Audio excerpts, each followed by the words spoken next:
আসসালামু আলাইকুম, কেমন আছেন? আকাশের পরিস্থিতি এতটা ভালো নয়, ভয়াবহ লাগতেছে।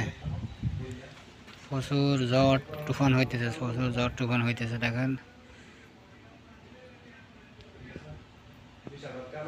রাত্রেবেলাতে অন্ধকার, কিছু জাফরা দেখা যায়। জাফরা দেখেন, গাছে কি করতেছে, দেখেন গাছের পাতা কি করতেছে। প্রচুর ঝড় তুফান হইতেছে, হাওয়া বেশি, প্রচুর বাতাস। ঠিক আছে, বাতাস হইতেছে দেখেন, প্রচুর বাতাস, হাওয়া বালানো। রাত্রের দিকে ভয়াবহ অবস্থা, প্রচুর বৃষ্টি হবে, যেভাবে হইতেছে, আকাশ করতেছে। হাওয়ার তীব্র গতি হাওয়ার।